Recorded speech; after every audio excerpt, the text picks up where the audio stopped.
आर्थिक गैरव्यवहार प्रकरणी राष्ट्रवादी काँग्रेसचे आमदार पंकज भुजबळ यांच्या विरोधात मुंबई न्यायालयानं जारी केलं अजामीनपात्र वॉरंट।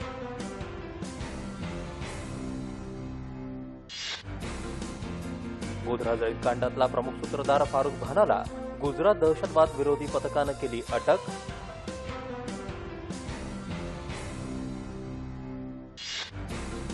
स्वदेशी बनावटीच्या पृथ्वी 2 क्षेपणास्त्राची चाचणी यशस्वी।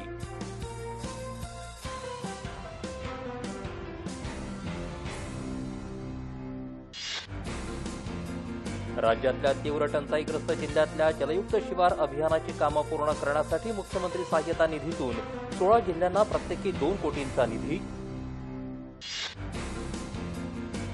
दिव्यांगांसाठी कायदा सुधारणा करणारं नवे विधेयक लवकरच केंद्र सरकार आणणार।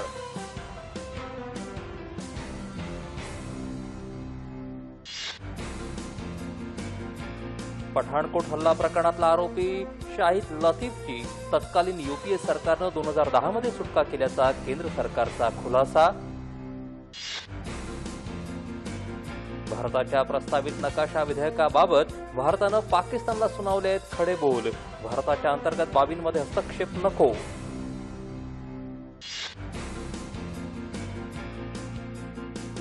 पंतप्रधान नरेंद्र मोदी 22 मे पासून जाणार इराण दौऱ्यावर।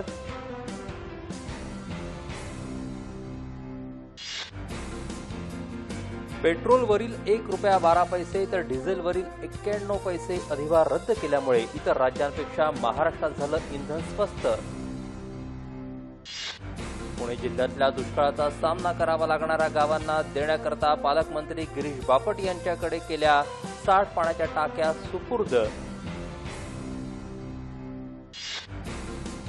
वैद्यकशास्त्रातील प्रत्येक विद्याशाखेला महत्त्व असून स्नातकांनी आपल्या शाखेतील संशोधन पुढे नेत समाजासाठी योगदान द्यावं, वैद्यकीय शिक्षण मंत्री विनोद तावडे। पर्यायी व्यवस्था म्हणून कच्च्या विहिरीतून होत असलेल्या पाणी पुरवठ्यामुळे कणकवली तालुक्यातील 40 गावात अतिसाराची लागण।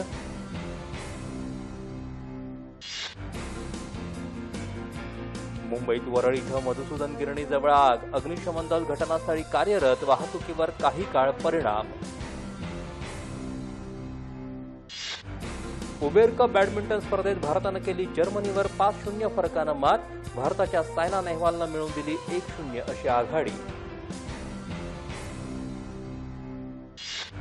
17 ते 21 मे दरम्यान राज्यात उष्णतेची मोठी लाट येईल, भारतीय हवामान खात्यानं वर्तवला अंदाज।